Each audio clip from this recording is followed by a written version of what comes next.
জেনোসাইডের দুর্বিষহ যন্ত্রণা কিরকম বাংলাদেশ ছাত্রলীগ সেটি জানে। ছাত্র সংগঠন হিসেবে বাংলাদেশ ছাত্রলীগ অন্যতম ছাত্র সংগঠন যেটি গণহত্যার সবচেয়ে বেশি শিকার হয়েছে। আমরা সেই অভিজ্ঞতা থেকে জানি, সেই ইতিহাস থেকে জানি, সেই মর্মন্তুদ পরিণতি থেকে আমরা জানি।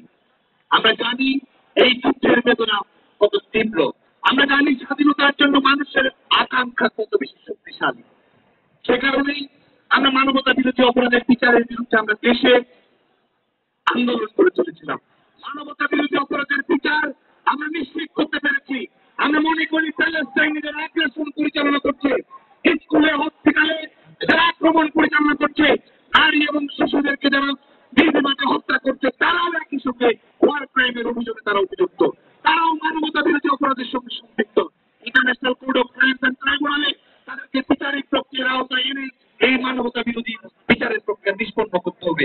গাজায় আমরা অবিলম্বে সিজফায়ার চাই, অবিলম্বে যুদ্ধবিরতি চাই এবং জাতিসংঘ এবং ওদের নিরাপত্তা পরিষদের জরুরি প্রস্তাবের ভিত্তিতে আগ্রাসনবাদী শক্তি প্যালেস্টাইনের মানচিত্র যতটুকু দখল করেছে, সেই দখলদার শক্তির কাছ থেকে আমরা প্যালেস্টাইনের নিরাপত্তা চাই, নিশ্চয়তা চাই, স্বাধীনতা চাই।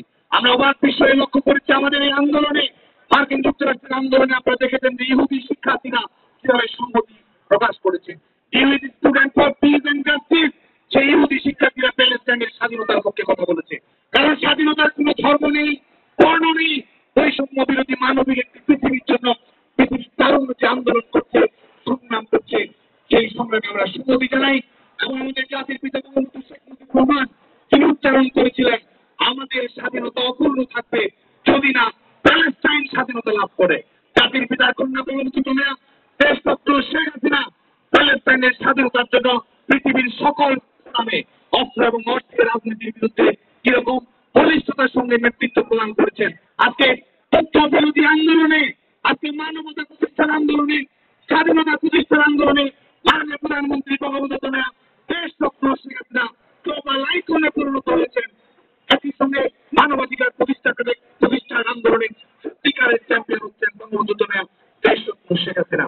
বিশ্বের বড়দের প্রতি আমরা প্রশ্ন রাখতে চাই, কবে এটিকে গণহত্যা বলা হবে? ১৪,০০০ মূল্যে মানুষ তুমি শেষে বেশি মানুষ গেছে পানের চলে ভেসে। অবিলম্বে গাজায় সংগঠিত এই যুদ্ধাপরাধের বৈশ্বিক স্বীকৃতি দেওয়ার মাধ্যমে এই অপরাধের এবং নৃশংসতার বিচার করতে হবে। বাংলাদেশ ছাত্রলীগ এই স্বাধীনতা আন্দোলনের প্রতিষ্ঠাতা ছাত্র সংগঠন হিসেবে আগামীতে বিশ্বের যে কোনো দেশে নির্যাতিত নিষ্পেষিত মানুষের পাশে আমরা থাকবো।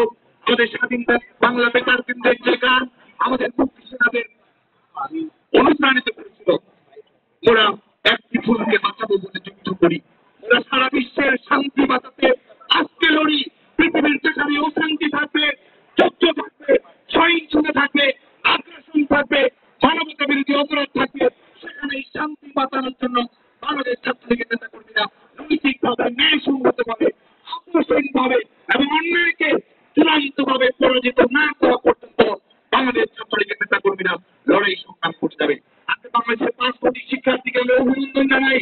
বাংলাদেশের সকল শিক্ষা প্রতিষ্ঠানে আজকে সংহতি সমাবেশ হয়েছে, মার্কিন ছাত্র আন্দোলনের প্রতি সংহতি জানানো হয়েছে। রাজনৈতিকভাবে পলিটিক্যাল সিম্বলিক রিফ্লেকশন হিসেবে প্যালেস্টাইনের যে পতাকা নিয়ে শিক্ষার্থীরা নেমে এসেছে, আমাদের লাল সবুজের পতাকার পাশাপাশি বাংলাদেশ ছাত্র সমাজকে বাংলাদেশ ছাত্রলীগের পক্ষ থেকে আমরা আবারও অভিনন্দন জানাই। এবং এই পর্যায়ে আজকে